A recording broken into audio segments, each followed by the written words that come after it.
Good morning, everybody. Welcome to the Small Farm Field Days. My name is Michelle O'Neill. This is T, and I own a business called Cherry Tree Equine, and I spend my life travelling around the country giving clinics and helping horses with their people problems. But I also co-produced with the fantastic Horsewise magazine a DVD a few years ago called Please Can I Have a Pony? And it was about what people should look for and the process of going about and buying a horse that suits you. And hence today the title of this demonstration is Finding the Ideal Horse. So I'm going to go through and I'm going to show you a few things that people should look for, and it doesn't matter whether it's your first horse or your 50th horse, or even for any of you who don't have horses, who have kids who are dreaming about having horses. These are just some, not all, but some of the tips and hints that we believe help people buy horses that suit them and mean that people's horse dreams can come true. Some of you have been listening to the fantastic guys with the Kelpies. It's very similar, okay? At the end of the day, a horse is an animal, and you can't just, it's not like a motorbike or a scooter or all those other things that kids love and you know, adult toys as well. It might be the high-powered bike or the high-powered boat. You know, we can't just buy one of these and then 3 weeks later decide that we don't have the time to look after them and that we don't have the interest and the dedication to make the most of them. You know, they require a lot of care, and we say to people when you buy a horse, buying the horse is the cheapest part of the whole operation, okay? I could, and by the way, he's not for sale, but I can tell you in all honesty, I value this horse at about $11,000. If I had to sell him, I value him at about $11,000. I bred him. He's done a lot with me. As you can see, he's pretty quiet. But, you know, that $11,000, that will be the cheapest part of the investment, okay? You can, you know, once you buy the horse, then you have to buy all the setup gear. You know, the saddle, the bridle, the rugs. The rugs are endless. You know, the feed, you know, even using good feeds like the fantastic feeds from Mitavite, you still have to feed them. And then it's the vet bills and everything that goes with it. So if I haven't put you off buying a horse already, okay, I'm going to go a bit further. And some people are laughing. Some of you guys have horses. You know how much they cost, okay? I've got a horse at home, and he's a good competition horse of mine, and I've just spent in the vicinity of $2,000 on vet bills on this horse, and I'm probably halfway through the process. So, you know, that'll be $4,000 that I've spent on vet bills before. And he's sound. I could have brought him here and ridden him around. You would have said, oh, he's beautiful and he's fine. But he's not good enough for what I need him to do because he's hurt himself. So, you know, things happen, okay? And I like to think we have a pretty neat operation at our house. I like to think we have safe fences and good gear, and I get my horses' teeth done every 12 months. There's another bill. I get their body work done regularly. There's another bill. I get their feet done every 6 weeks. There's another bill. You know, I do all those things and stuff still goes wrong, okay? So please be ready for it. And, you know, it's a bit like that. You don't realise how much you need something until something happens. So the first time your horse gets hurt, and I had this happen recently, I was at an event and a young family had a horse there and they didn't have a first aid kit in their vehicle for the horse.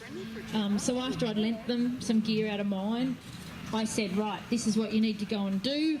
And the first thing that mother was going to do was she was going to go to her local saddlery and buy a first aid kit.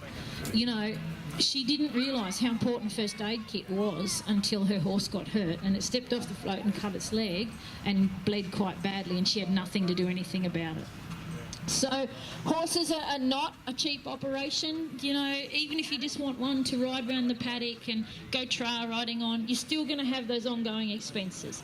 So it's worth sitting down and doing a budget before you start, okay?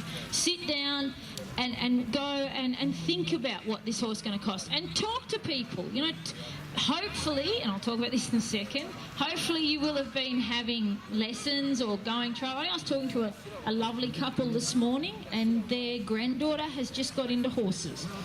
And what I was very happy to hear was that her parents had the wisdom to decide that they weren't just going to go out and buy this young lady a horse. She's 9 years old. She's been going and having regular lessons at a reputable riding school, and she's been having these lessons. That's giving them the chance to decide whether or not she's really keen, and it also means that they don't have the ongoing expense and hassle of actually having to look after the horse themselves. So then maybe later on, in a few years' time, if the young lady is genuinely keen, then they might go out and spend the money and actually buy her a horse. So, that's my first piece of advice. And I don't care whether you are 5 or 50, go and spend time and spend money getting lessons. Go and ride horses like this old fellow who's been everywhere and done everything, and who, you're going to get a really good feel for what you're up against. The biggest mistake I see people make, and I see them make it more often than I'd like to admit, is there's two parts to it. It's either we're just going to buy a cheap horse, and unfortunately cheap horses tend to be, and I'm not bagging them, but cheap horses tend to be thoroughbreds off the track or horses that people have had trouble with, and they go and buy these horses. And the problem is, there's an old saying with saddles, a cheap saddle is never good and a cheap horse is seldom good, okay? So they buy these cheap horses and suddenly they have a whole heap of problems. Now, if you're an experienced rider and you're looking to buy a horse and you've got a fair bit of time and you want to have a go at retraining a horse, and maybe you've had horses for years, sure, go and buy a thoroughbred off the track, okay? But then be ready to put the work into it, okay? Be ready to actually make sure that you have the time and the experience, or the willingness to get the experience, where you actually can make something of that horse, okay? I grew up, my dad was a racehorse trainer. We had thoroughbreds my whole life, and I love thoroughbreds, don't get me wrong, but they have a place in the equestrian world, okay, and it's not for everybody. And then the other thing I see is, we'll buy a young horse and we will learn together, okay? A lot of you have noticed the pretty buckskin gelding that I brought with me. There's a reason why I'm not riding him out here. This horse can make me look like a big enough idiot. I don't need to get on him and really look like a good idiot. He is 5 years old. He is the hardest horse I've ever had to train. And I will openly admit that, okay? I will openly admit that. I bred him, okay? So whatever's wrong with him is more than likely my fault. But this is the thing. If you'd gone out and bought that horse as a yearling, or as an unbroken horse, he looks pretty, he's pleasant, he's a lovely, friendly, kind horse. He will whinny to you when you walk into the yards. He's like, look at me, I'm your best friend, I love you. But then to ride, he's a horse for an experienced rider. Okay, so please don't buy a young horse if you don't know much, or you don't have a lot of time. Like I said, I breed all my own horses. I bred this one, I bred him. I breed all my own horses. And I breed all my own horses because I know I've got the time to put into them, and I'm willing to put the time into them. Might I add, there are days when I go, I don't think I want to get on this horse today. But you know what? I have to. Because if I don't, I'm potentially ruining that horse when he gets older, okay? It's a bit like, horses are a bit like children.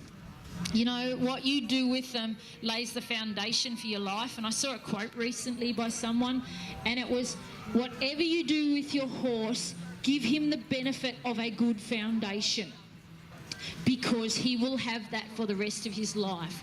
And we all hear those horror stories of the horses that go from bad home to bad home and end up at the knackery, or that sort of thing. The way we guarantee that doesn't happen is by giving them a good foundation. And I mean from the day they're born, okay? And that might mean that if you are someone who has some time and you are going out to buy a young horse because you want to go through the experience of taking that horse that is a clean slate and turning it into an amazing animal that everybody loves, which is a fantastic experience, and I would discourage no one from having a go at it when you are ready. But if you are that person, please make sure you get professional people or experienced people to help you, okay?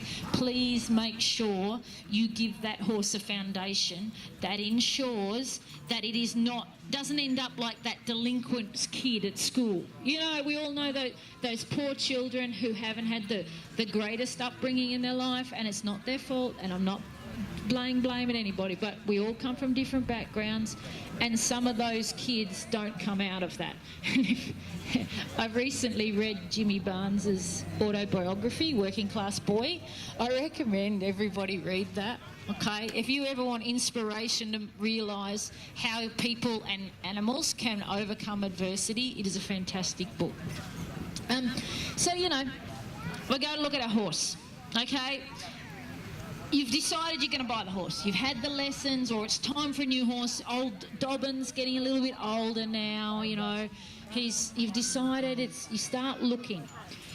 Take your time, okay? The more time you can allocate to finding your next horse, the better off you will be. Where people go wrong is they go, oh, I need a new horse now, okay? That doesn't happen. There's a really interesting series on the ABC just recently about decision making, and they were saying it's been scientifically proven that the way to make the most effective decision is to do nothing for the first, and it's about 35% of opportunities that you have. So how that would work is, let's say you have 20 horses. Let's say you've decided you want a horse. You've got 20 horses you're going to look at. So, and you found 20 horses on Facebook and horse deals and all the rest. What they're saying is, for the first 7 horses, you should literally just go, look, be very kind to the seller, but know in your mind before you get there that you are not buying that horse. What that then gives you is that 7 horses that you have looked at objectively, and you now have a baseline.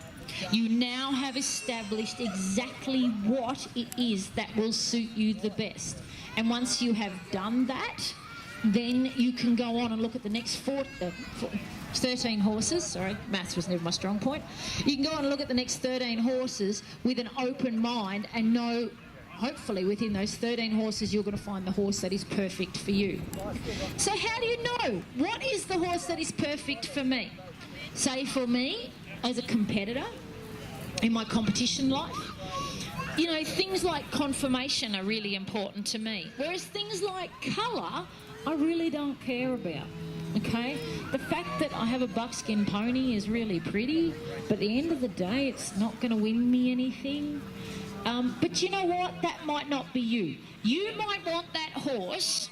You want that horse, and we all want this horse, that when you walk out of your house in the morning and you look out of your front door, you look out across that paddock and you see that horse that you love dearly and your heart flutters, okay?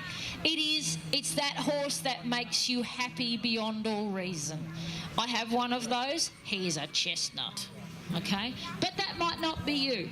You might want a pink horse with purple spots. You know what? What I would do is I would go through and I would write down every single thing that you want your new horse to be. So, if you want a buckskin that's 15-2 and standing in a yard over there wearing a motorbike rug, write that down on a list, okay? And then go and look for that horse. But be aware that some of the things on your list you might have to overlook. So, classic example. I want to go and buy a nice quiet trail riding horse, okay? I want a horse that I can take out on the trail, and I want a gelding. Sex is very important to a lot of people. I want a gelding, and I want it to be bay, and I want it to be 12 years old, and I want it to be a quarter horse, and I want it to have been ridden on a farm and done cattle work and all that stuff. Okay, that's my list. Okay, pretty simple list. I hope you would all have a more extensive one. Pretty simple list. I turn up to a property to look at a horse. And I'm asked to do this for people sometimes. I will go to look at a horse and they might have the horse that fits every single description, except it's a mare. I now have to weigh up whether I am willing to sacrifice my desire for a gelding to buy a mare. So the horse is perfect in every way, but it's the wrong sex, okay? Some people will then buy the mare because they don't care. But some people will go, no, I must have a gelding.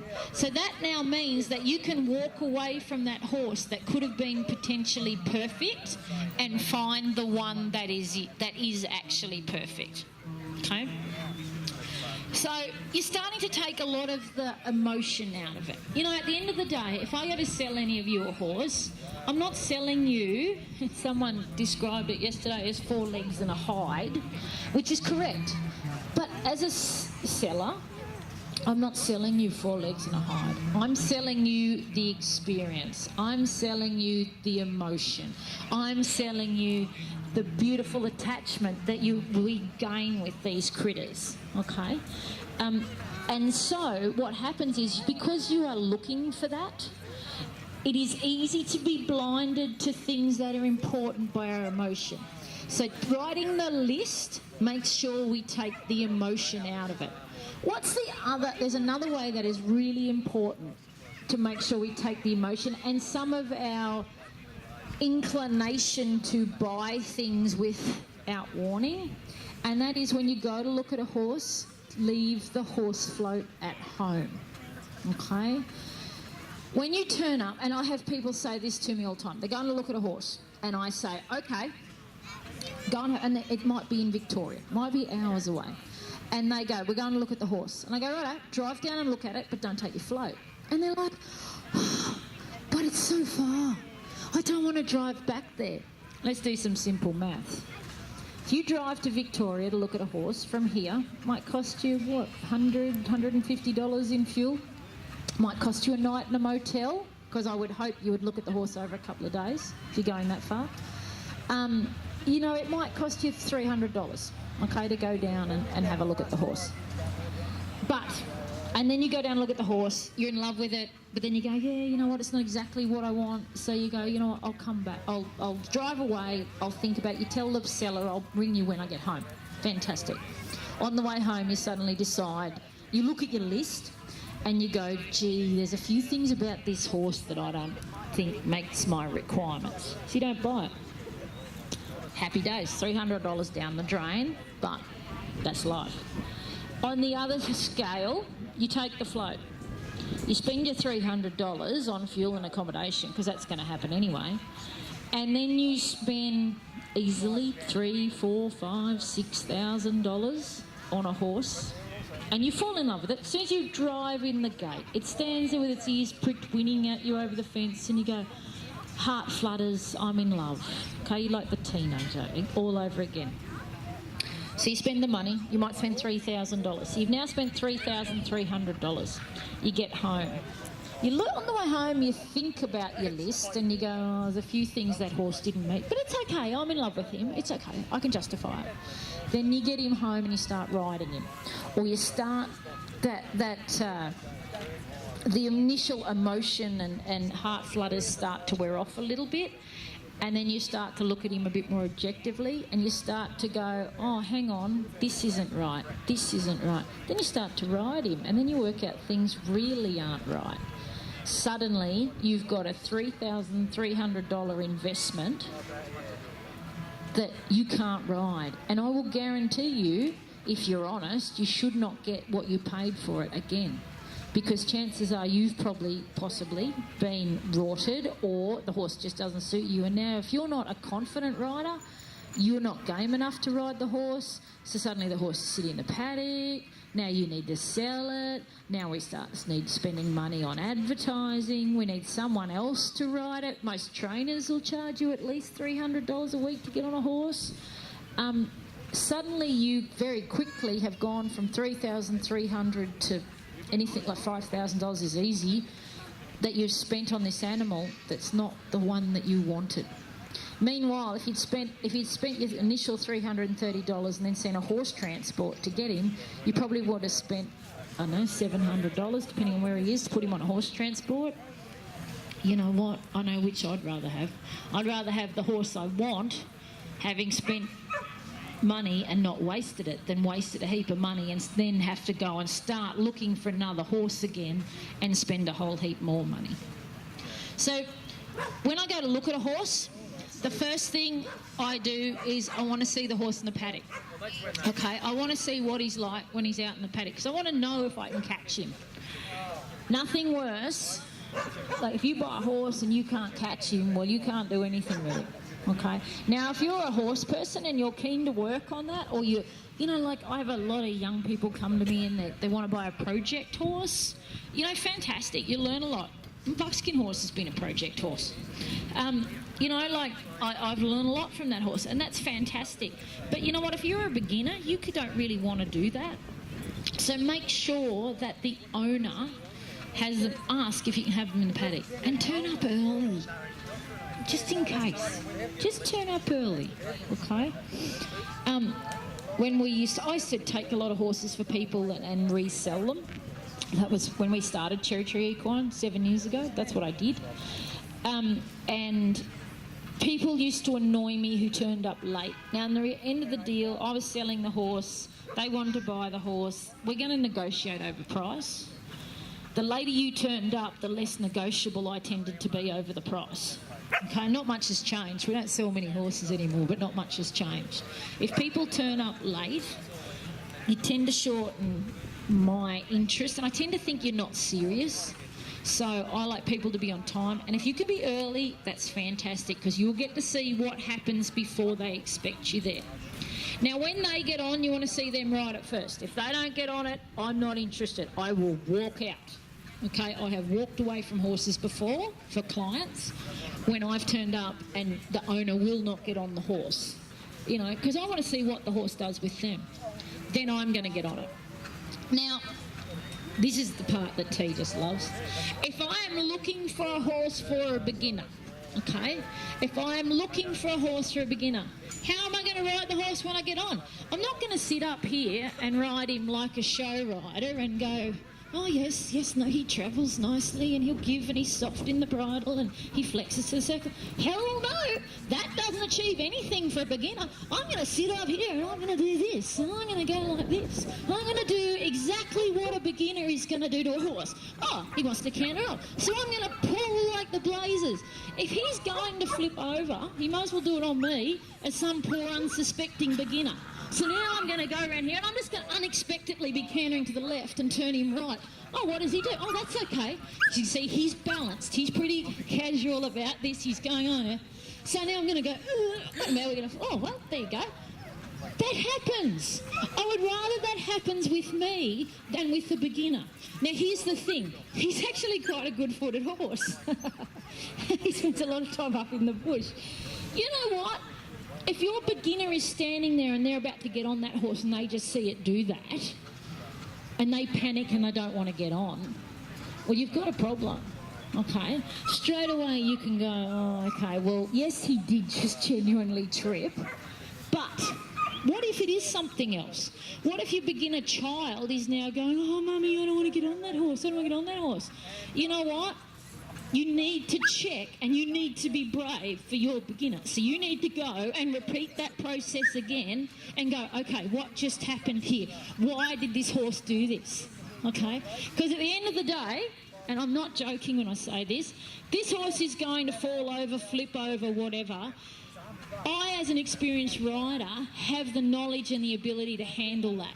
Okay, I know if he goes down, I'm going to kick my feet out of the stirrups and get out of the way. I know if he flips over backwards, I'm going to let go of the reins and jump, okay?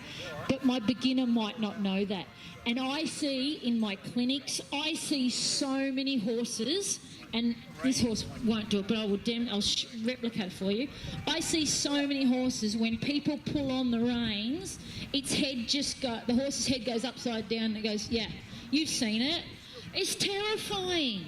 You know what? I don't want people to ride around like doing this, okay? That's not pretty and it's not horsemanship. But at the end of the day, beginners are going to do that stuff. We have, you know, people don't know what they don't know, so we have to start somewhere. So if I do this and my horse sticks his head upside down and whatever, I'm like, this is not a beginner's pony, okay? You guys can see he's going, I don't know what she wants me to do, I'm just going to go backwards. But he doesn't get stressed about it. It's the horse's reaction we're looking for. Even when he stumbled and fell, like I just patted him and we just went on with it. Okay, he didn't get flabbergasted. Okay, he didn't panic. He didn't go, oh my, the whole world's going to end. Because if he had lost it, if he'd tripped over then and he'd run out through the fence and taken off, there's a problem in his training. Now, again, like I said, it's all relative.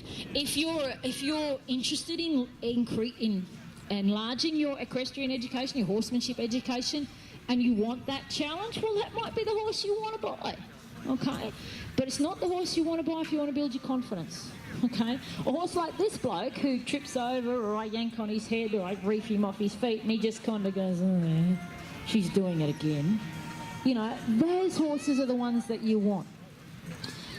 When it comes to conformation, now, any of you who know anything about competition, and it doesn't matter, I don't care what discipline you're in, okay? Good conformation is good conformation. There is differences between the breeds because of what we ask them to do, but a horse with good conformation will always be a horse with good conformation. So, if I'm looking for a horse for a beginner or a trail rider, a confidence builder, things like that, adult riding club, I can overlook some conformation faults, okay? So I can forgive a few things like, you know, splints or offset legs or even mildly turned in legs, just depends on what they're up to and how sound the horse is. But if I'm looking for a competition horse, I will not forgive conformation faults, okay? My friend Jennifer Daly, who's here doing Equine massage talks, she'll be on at 12 o'clock. She and I were just talking before about a horse that is a competition horse that we know, and because of how this horse is built, it's going to be sore in full competition work for the rest of its life, okay? If I was going to buy a horse and I saw that conformation, I wouldn't touch it. But you know what? If that horse could go and be an adult riding club horse or a trail riding horse and live a very, very happy life and not have to have the ongoing upkeep, okay? And that's what I was saying to Jen, you know, you've got to decide how much you want to spend on these horses. Saddle fit is a really big thing. We have had, when I was retraining horses, we have had so many horses come to us whose problems, behavioural problems, were caused by either badly fitting saddles or muscle pain. Okay, and talk about habits that you could forgive. And you know, like, and it's such a thing that people don't realise is that if your horse is uncomfortable, you are going to get a behaviour.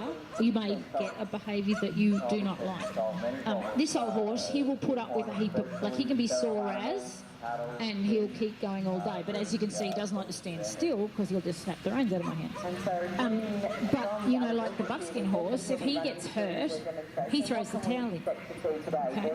So, you know, that's something else to be aware of. And so you want to surround yourself with really good people. I had a lovely couple come and see me yesterday, and they spoke to me about they wanted to learn to shoe their own horses.